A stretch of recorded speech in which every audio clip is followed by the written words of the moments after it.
গোয়ায় পরিযায়ী শ্রমিকের মৃত্যু। প্রশাসনের সহযোগিতায় মৃত্যুর 7 দিন পর কফিনবন্দি দেহ ফিরল বাড়িতে। শোকের ছায়া পরিবারে। গোয়ায় কাজ করতে গিয়ে মৃত হাসনাবাদের এক পরিযায়ী শ্রমিক। মৃত উত্তর 24 পরগনার হাসনাবাদ রেলগেট সংলগ্ন রামকৃষ্ণ পল্লীর বাসিন্দা দেবানন্দ সানা। পরিবার সূত্রে জানা গেছে, গত প্রায় 15 থেকে 16 বছর বাইরের রাজ্যে কাজ করতেন ওই ব্যক্তি। পরিবার সূত্রে খবর, গত 23শে ডিসেম্বর মঙ্গলবার প্রতিদিনের মতো কাজ করতে যাওয়ার আগে মায়ের সঙ্গে ফোনে কথা হয় দেবানন্দ সানার। মঙ্গলবার দুপুর নাগাদ তার বন্ধুদের মারফত পরিবারের লোকজন জানতে পারেন স্থানীয় থানার পুলিশ ওই যুবককে থানায় নিয়ে গেছেন।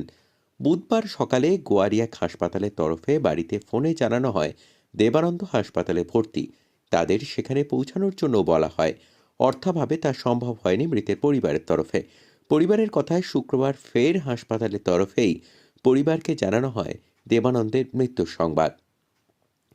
পরিবার পরিজনরা জানান, পুলিশ ঠিক কী বিষয়ে তাকে থানায় নিয়ে গিয়েছিল তা সঠিকভাবে জানা যায়নি। আর্থিক অনটনে থাকা দেবানন্দের পরিবার একমাত্র উপার্জনক্ষম ছিল সেই। মৃত্যুর ঘটনার কথা জ্ঞাত হতেই টাকি পৌরসভার 14 নম্বর ওয়ার্ডের কাউন্সিলর সুনীল সর্দারের কাছে পৌঁছান মৃত শ্রমিকের পরিবারের সদস্যরা।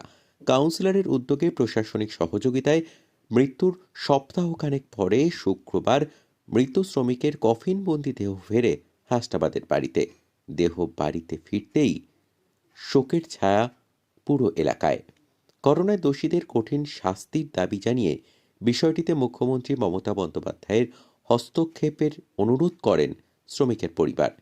পাশাপাশি সমস্ত প্রশাসনিক জটিলতা পেরিয়ে মৃত শ্রমিকের দেহ বাড়িতে ফেরানোর ব্যবস্থা করার জন্য প্রশাসন এবং মুখ্যমন্ত্রীকে ধন্যবাদ জানান মৃতের পরিবার। ওই হসপিটালে যখন নিয়ে গেছে, হসপিটাল থেকে ফোন করেছিল যে এরকম আপনাদের ছেলে দেবানন্দ সানা বলে মাকে ফোন করেছিল যে এখানে ভর্তি আছে, পুলিশ এসে দিয়ে গেছে। আমার কাছে বললো বুধবার সকালে ফোন করেছে। কত তারিখ জানেন? বুধবার কত তারিখ ছিল ওটা তো। আচ্ছা আচ্ছা। আর তারপরে সেদিনই খবর পেয়েছেন আপনারা? না, ও বললো কি যে অসুস্থ আছে, তার কাউকে পাঠা যায়নি। তখন আমার শুক্রবার সন্ধ্যেবেলা আমার তো ফোন করা হলো না, কেউ গেল না, আর কি করবো বলছি মেয়েকে। তখন বলছে ওরা ওখান থেকে ফোন করে বলছে কি যে দেবানন্দ সানা আপনার ছেলে আনছে। হ্যাঁ, কি হয়েছে? তা বলছে কি ও মারা গেছে। তখন প্রথমত দেখুন, এরা ভীষণভাবে অসহায় ফ্যামিলি। এরা আমার কাছে এসে বলে যে এদের ওখানে যাওয়ার মতো কেউ নেই, অসহায়, পয়সাও নেই যে এরা এভাবে নিয়ে আসতে পারবে। আমি শোনা মাত্রই আমি আমার লেভেলে প্রশাসনিক সঙ্গে কথা বলি। আমি আমার হাসনাবাদ থানা আইসি সাহেবের সঙ্গে কথা বলি। আইসি সাহেব এসপি সাহেবের সঙ্গে কথা বলেন। আমার এসডিও ম্যাডামের সঙ্গে কথা হয়।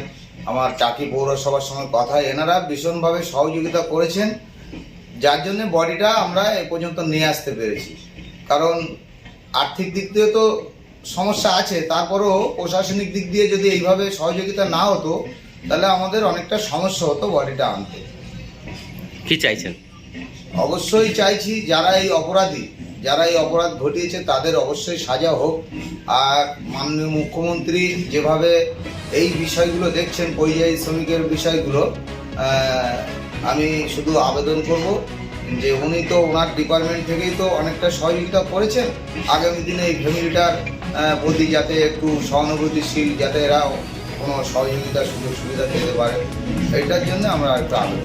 মমতা বন্দ্যোপাধ্যায় আমাদের সাহায্য করেছে না, এত দূরে আমরা তো পারতাম না, গরিব মানুষ আমরা। এবার ওনার যারা রয়েছে জানিয়েছি, ওনারা তখন আমাদের সহযোগিতা করেছে, করে আনার ব্যবস্থা করে দিয়েছে। নাহলে তো লাস্টও পেতাম না, আমরা এত দূর থেকে কি করে পেতাম। ওনার দ্বারাই আমরা এসবগুলো চাইছি যে এনারা আমার ছেলেকে মেরেছে, ওনাদের জন্য মুখ্যমন্ত্রী মমতা বন্দ্যোপাধ্যায় ওনাদের জন্য শাস্তি দেয়, তারা যেন শাস্তি পায়। আমি এটাই চাই। আমার যে একটা মাত্র ছেলে বাইরে কাজ করতে। আমি মুখ্যমন্ত্রীর কাছে এটাই নিবেদন করব যে উনি যেন আমার ভাই যে পরিযায়ী শ্রমিক হিসেবে কাজ করতো, যেন সেই আর্থিক সাহায্যটা আমার মা বাবা যেন পায়, যেন উনি যেন ওনাদের পাশে এসে দাঁড়ায়। এবং উনি যে এনে দিতে পেরেছে, ওনার অসংখ্য ধন্যবাদ যে উনি আজ গরিব মানুষের পাশে থেকেছে। এবং যেন যে ভবিষ্যতে যেন যেহেতু আর্থিক যে সাহায্যটুকু যে পায়, যেহেতু একটা সন্তান মারা গেছে, এটাই কামনা করছি ওনার কাছ থেকে।